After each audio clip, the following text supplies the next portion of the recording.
विधानसभा में नहीं जाओगे, जब तक आप लोग लोकसभा में नहीं जाओगे, तब तक आपकी मांगों को नहीं मान सकते हैं ये, क्योंकि आपकी सत्ता का चाबी वही है। वही से आपको ड्राइवर आयोग मिलेगा, वही से आपको जो है वही से भारत के इकट्ठा रहे, क्योंकि ये सरकार, ये हिटलरशाही सरकार, ये सुनने वाली नहीं है। आप हमारी मांगे है ड्राइवर आयोग, हमारी मांगे है ड्राइवर वेलफेयर।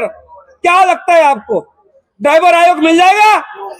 ड्राइवर मिलेगा, ड्राइवर आयोग मिल जाएगा, ड्राइवर वेलफेयर बोर्ड मिल जाएगा आपको। ये इतना आसान नहीं है, ये इतना आसान नहीं है साथियों। जब तक आप लोग विधानसभा में नहीं जाओगे, जब तक आप लोग लोकसभा में नहीं जाओगे, तब तक आपकी मांगों को नहीं मान सकते हैं ये, क्योंकि आपकी सत्ता का चाबी वही है। वही से आपको ड्राइवर आयोग मिलेगा, वही से आपको जो है वही से आपको जो है ड्राइवर आयोग मिलेगा, वही से वेलफेयर बोर्ड मिलेगा, वही से आपको जो भी आपकी समस्याएं हैं उस समस्याओं के ऊपर कार्य होगा। तो मैं तो यही कहता हूं कि आप सब लोग अपने अपने क्षेत्र से समाज सेवा करें और चुनाव के लिए आने वाले समय में कमर कस ले।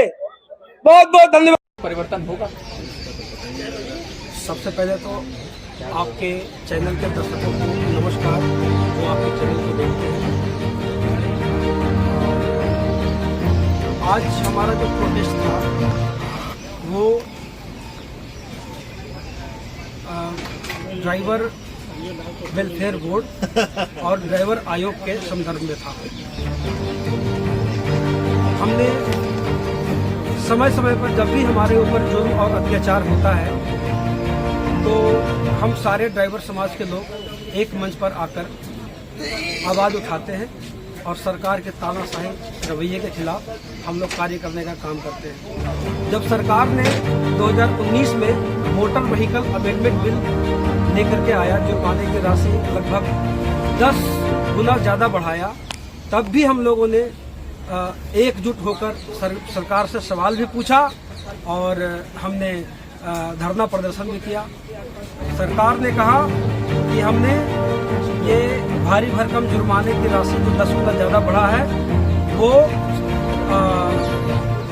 एक्सीडेंट को रोकने के लिए लाया, लेकिन सरकार ने एक्सीडेंट रोकने के लिए भारी भरकम जुर्माना नहीं लाया, ये रेवेन्यू इकट्ठा करने के लाए थे।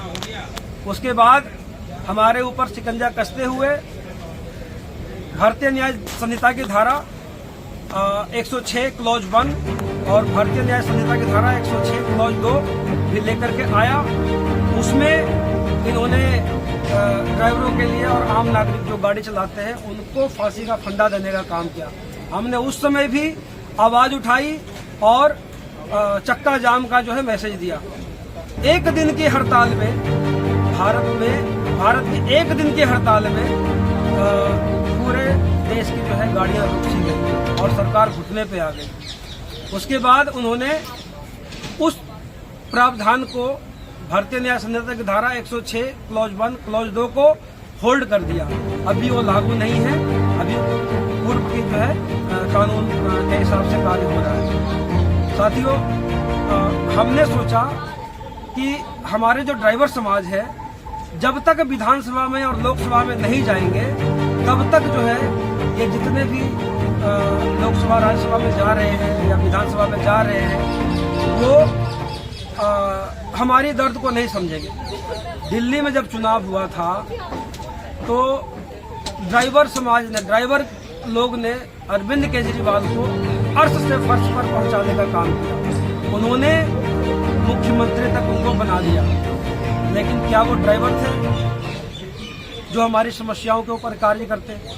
अरविंद केजरीवाल जी ड्राइवर नहीं थे, इसलिए उन्होंने हमारी कोई भी समस्याओं के ऊपर आज तक एक भी कार्य नहीं किया। फिर हमने सोचा कि हमारे ड्राइवर समाज को ही लोकसभा का चुनाव लड़ना चाहिए, विधानसभा का चुनाव लड़ना चाहिए। हमने 2024 का लोकसभा चुनाव के लिए भी नॉर्थ वेस्ट दिल्ली से कोशिश किया था, लेकिन नॉमिनेशन रद्द हो गया था। और फिर हमने 2025 में बादली विधानसभा से आजाद समाज पार्टी काशीराम से चुनाव लड़ने का फैसला किया और हमारा नॉमिनेशन एक्सेप्ट हुआ।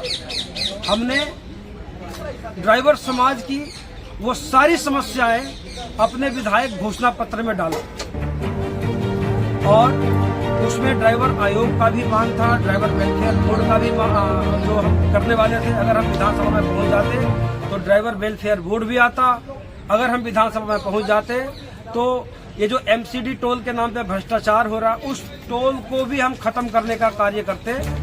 अगर हम विधानसभा में पहुंच जाते तो ड्राइवर समाज की सारी समस्याओं के ऊपर हम कार्य करते, ड्राइवर आयोग भी लाते, ड्राइवर वेलफेयर बोर्ड भी लाते और हमारे ड्राइवर समाज के लोग जो दिन रात गाड़ी चलाते हैं उनका एक्सीडेंट में शरीर भंग भी हो जाता है, कभी मृत्यु भी हो जाता है। आम नागरिक भी रोड पे चलते हैं, उनके साथ भी यह समस्या होता है। तो इसके लिए सरकार ने एमएससीटी क्लेम बनाया है। जो एमएससीटी क्लेम उसके पीड़ित परिवार जब लेने के लिए जाते हैं तो वो नाम मात्र का पैसा मिलता है। तो रोड पे जितने भी गाड़ियां चल रही है और इसका हम लोग जो है जो कार्य करते हैं, इस कार्य में सरकार को रेवेन्यू कम से कम पूरे भारत में 40% रेवेन्यू ट्रांसपोर्ट डिपार्टमेंट से आता है। जब 40% रेवेन्यू ट्रांसपोर्ट डिपार्टमेंट से आता है तो सरकार का भी यह फर्ज है कि जो देश की नागरिकों के साथ दुर्घटना होता है या ड्राइवर के साथ दुर्घटना होता है तो ट्रांसपोर्ट डिपार्टमेंट, ट्रांसपोर्ट मंत्रालय निश्चित समय में पीड़ित परिवार को या जिसका शरीर भंग होता है एक्सीडेंट में या मृत्यु होता है उनको निश्चित समय में ट्रांसपोर्ट मंत्रालय से 25 लाख कम से कम मिले। और एमएससीटी क्लेम जो है वो तो जो ऑलरेडी जो मिल रहा है वो मिलना ही चाहिए। यही मांगे हमारा। और आगे संदेश कुछ देना चाहेंगे? आगे अगर सरकार हमारी यह बात नहीं मानती है, अगर सरकार ड्राइवर वेलफेयर बोर्ड नहीं लगाती है, अगर सरकार ड्राइवर आयोग नहीं बनाती है तो आगे आने वाले समय में हम पूर्णतः 7 दिन की चक्का जाम पूरे भारत में करेंगे और 7 दिन के 3 दिन के अंदर में सरकार घुटनों पे आएगी और हमारी सारी मांगों को पूरा करेगी। धन्यवाद।